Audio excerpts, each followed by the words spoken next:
Alright guys, welcome back to the 7.3 Powerstroke build here.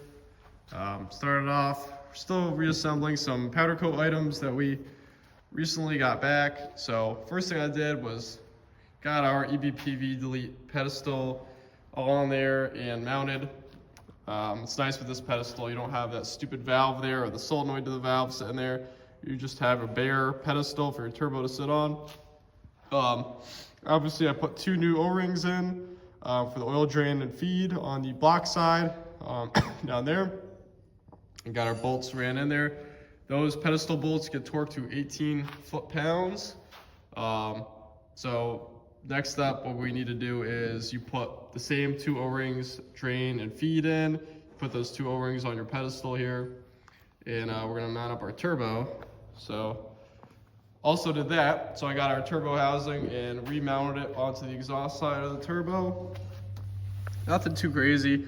If you're trying to consider the fitment of it, of clocking the housing, and you didn't mark anything, what I did was you can if you just line up your wastegate, you know, the mounting for your wastegate to the rod that attaches to the exhaust side, that should pretty much tell you exactly where that housing needs to go. So start that, and then I started all my clamps, which I can show you. Clamps ran in there. So these two little ones got started from, you know, the head of the bolt is on the exhaust side, and it actually threads into the actual housing.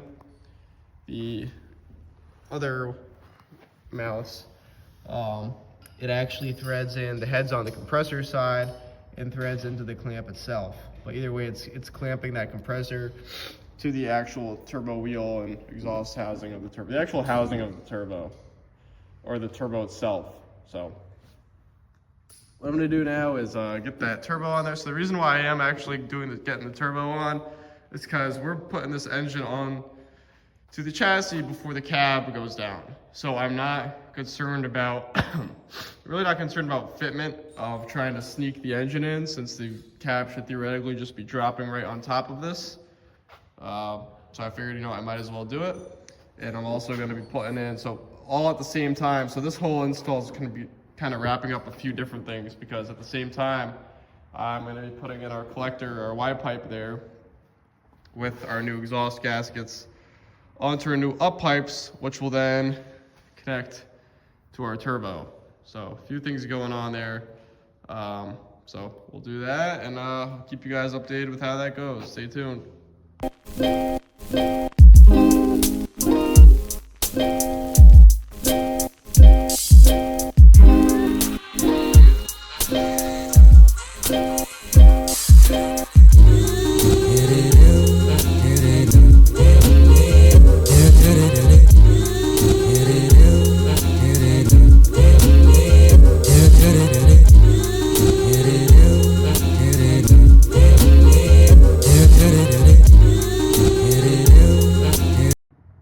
Alright guys, so as you can see from the time lapse, we've got our turbo mounted here. So like I said earlier, I still had to attach our Y pipe collector there first onto our new up pipes.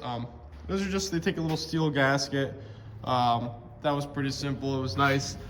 I had a steel gasket with all new hardware, and the kit I got, the kit that I got was a stainless up pipe,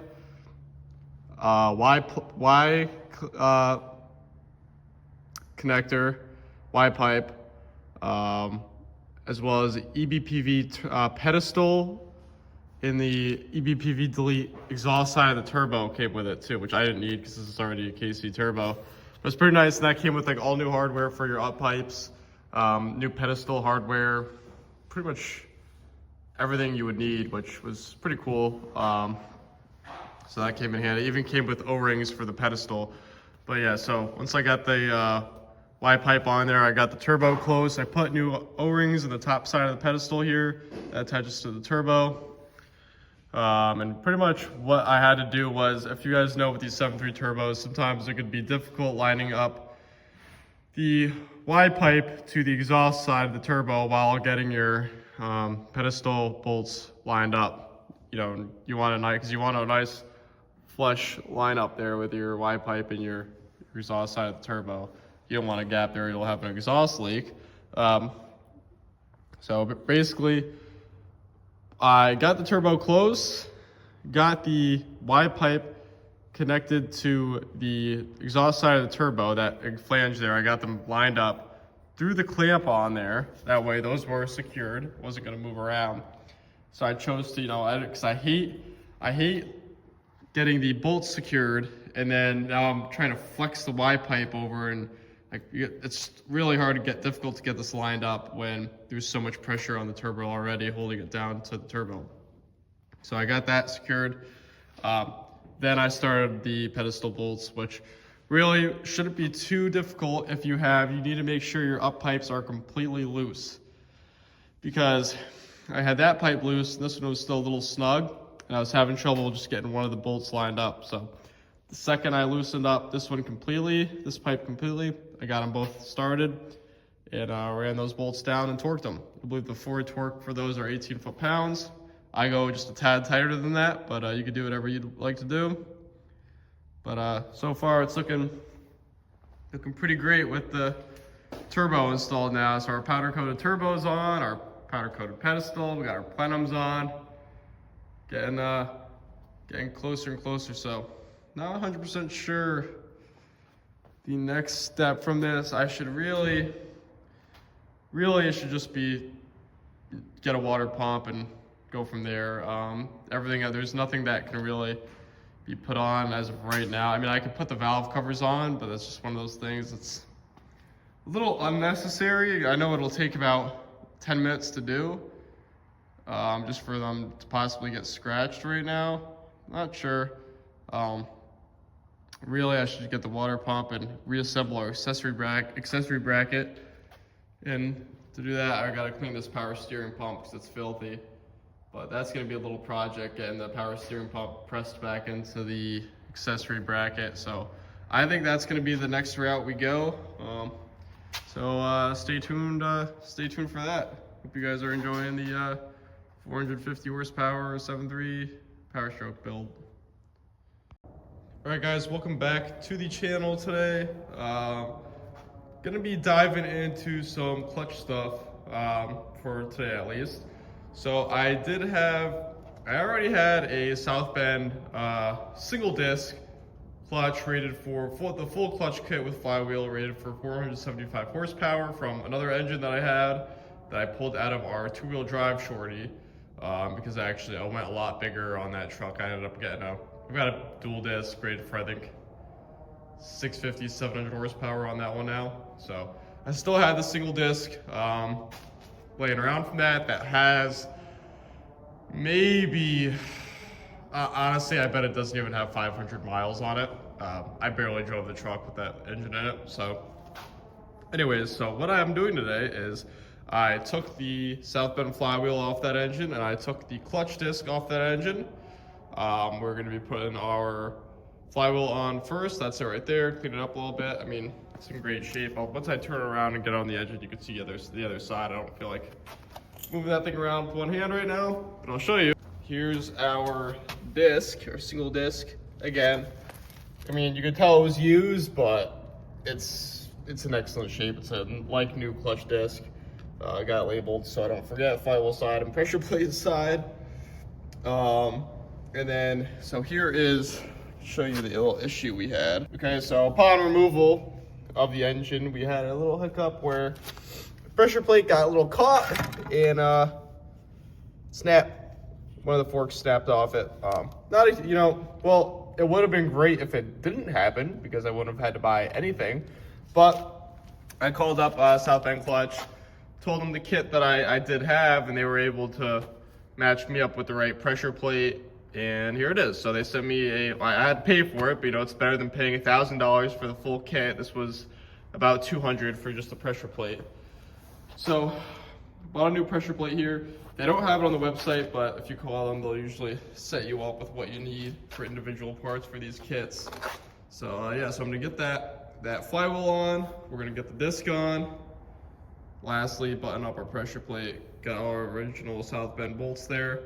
So I'm gonna kind of take you guys along on the install here, show you kind of what to do and just specify some torque specs for you. So first things first is we're gonna get the flywheel mounted.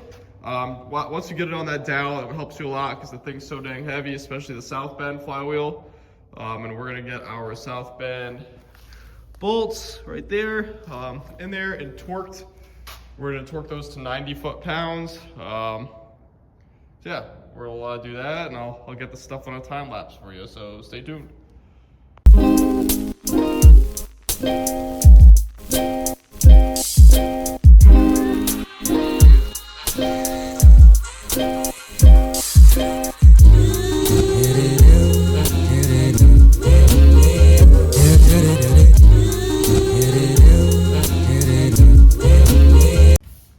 So as you can see from the time lapse, we got our flywheel mounted and torqued.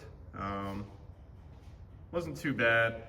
You're gonna need either to hold it yourself or you're gonna need someone to hold the crank once you get up to about 70 foot-pounds of torque. Actually, probably less than that, probably closer to 50 foot-pounds. But I went to 75 foot-pounds first, then I went to 90 foot-pounds. That was my final torque on those. So next, I just simply got slid the clutch on there with our alignment tool there. You'll definitely need that to help secure your clutch disc on there as you're putting your pressure plate on. And just again, make sure you have the pressure plate side on the right side and the flywheel side on the correct side when you put that disc on there.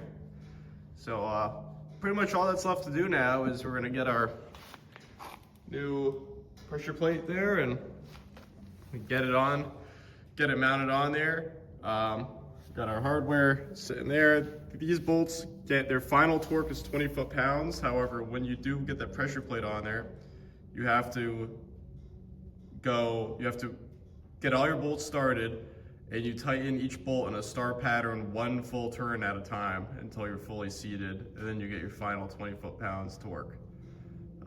So you'll definitely be able to feel it. I mean, once you're bottomed out, and then get your torque wrench out and go to 20 foot-pounds again in a star pattern every time.